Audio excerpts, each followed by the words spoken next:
Headlines 24 खबरों की हकीकत में आपका स्वागत है। मैं हूं शहाना खान।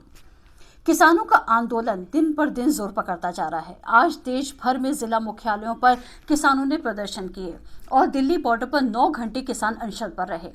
महिलाएं भी उपवास पर रहीं। किसान उपवास पर है ये बताने के लिए कि किसान भूखा है, पर सरकार उसकी सुन नहीं रही है। सिंघू बॉर्डर पर किसानों का एक शहर सा बस गया है।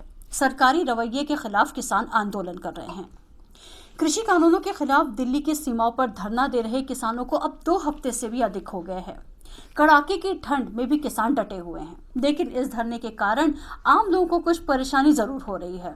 अब इसी परेशानी को देखते हुए संयुक्त किसान मोर्चा ने एक माफीनामा निकाला है, जिसमें उन्होंने आम लोगों को हो रही दिक्कतों के लिए खेद जताया है। हालांकि ये भरोसा भी दिया गया है, अगर किसी मरीज या जरूरतमंद को कोई परेशानी होगी तो वो हमसे तुरंत संपर्क करें। गौरतलब है कि संयुक्त किसान मोर्चा के जरिए देश के कई किसान संगठन नए किसान बिल को लेकर धरना दे रहे हैं। दिल्ली का सिंघू बॉर्डर, गाजीपुर बॉर्डर, टिकरी बॉर्डर और अब राजस्थान से हरियाणा को जोड़ने वाला बॉर्डर बंद पड़ा हुआ है। किसानों द्वारा निकाले गए पर्चे में लिखा गया है, हम किसान हैं। लोग हमें अन्नदाता कहते हैं। प्रधानमंत्री कहते हैं वो हमारे लिए 3 कानून के सौगात लेकर आए हैं। हम कहते हैं ये सौगात नहीं, सजा है। हमें सौगात देनी है तो फसल का उचित मूल्य देने की कानूनी गारंटी दें। इसमें आगे लिखा गया है, सड़क बंद करना, जनता को तकलीफ देना हमारा उद्देश्य नहीं है। हम तो मजबूरी में यहाँ बैठे हैं, फिर भी हमारे इस आंदोलन से आपको जो तकलीफ हो रही है उसके लिए आपसे हाथ जोड़कर माफी मांगते हैं। साथ ही किसानों ने भरोसा दिलाया है कि अगर किसी भी बीमार या बुजुर्ग को दिक्कत हो, एम्बुलेंस रुकी हो या कोई इमरजेंसी हो तो कृपा करके हमारे वॉलंटियर से संपर्क करें, वो आपकी तुरंत मदद करेंगे। मैं एक किसान। गौरतलब है कि किसानों के आंदोलन के कारण कई रास्ते बंद हैं, कई जगह डायवर्जन है, जाम लग सकता है। हालांकि ऐसा भी देखने को आया है कि किसान एम्बुलेंस के लिए खुद ही रास्ता बना रहे हैं। इसके अलावा किसानों के द्वारा जो लंगर तैयार किया जा रहा है उसमें सिर्फ प्रदर्शनकारियों को ही नहीं बल्कि अन्य आम लोगों को भी प्रसाद के तौर पे खिलाया जा रहा है। किसानों की ओर से इससे पहले भी बयान दिया गया कि वो किसी को परेशानी पहुंचाने के लिए नहीं बैठे हैं, सिर्फ अपने हक मांग रहे हैं। अगर सरकार हमारी बातों को मान लेती है तो शाम तक सभी रास्तों को खोलकर हम अपने अपने घर चले जाएंगे।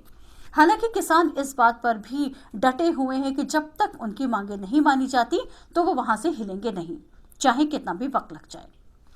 फिक्की के एक कार्यक्रम में बोलते हुए रक्षा मंत्री राजनाथ सिंह ने कहा कि कृषि क्षेत्र के लिए उठाए गए कदमों से पीछे हटने का सवाल ही नहीं उठता और केंद्र के 3 नए कृषि कानून किसानों के हित के लिए लाए गए हैं।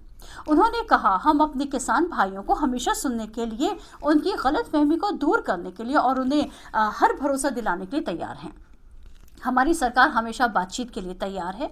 इसके बाद रक्षा मंत्री ने कहा, कृषि एक ऐसा क्षेत्र रहा है जो महामारी के दुष्प्रभावों से बचने में सक्षम रहा है और वास्तव में ये बहुत बेहतर तरीके से बाहर आया है। हमारी उपज और खरीद भरपूर रही है और हमारे गोदाम भरे हुए हैं। दिल्ली के मुख्यमंत्री अरविंद केजरीवाल ने ट्वीट करते हुए पंजाब के मुख्यमंत्री कैप्टन अमरिंदर सिंह पर किसान आंदोलन बेचने का आरोप लगाया। केंद्र के कृषि कानूनों के खिलाफ प्रदर्शनकारी किसानों के साथ साथ उनके समर्थन में दिल्ली के मुख्यमंत्री केजरीवाल ने उपवास किया।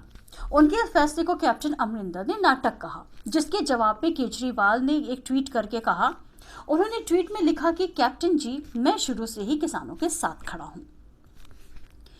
कैबिनेट मंत्री रविशंकर प्रसाद ने कहा कि नए किसान कानूनों के खिलाफ किसान के आंदोलन का फायदा उठाने की कोशिश कर रहे टुकड़े टुकड़े गैंग के खिलाफ कड़ी कार्रवाई की जाएगी।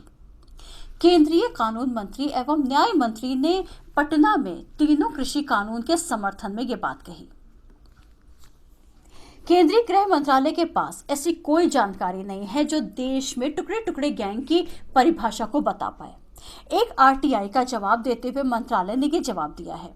बीजेपी के नेता अक्सर विरोधियों को इसी शब्द का उपयोग कर निशाना साधते आए हैं।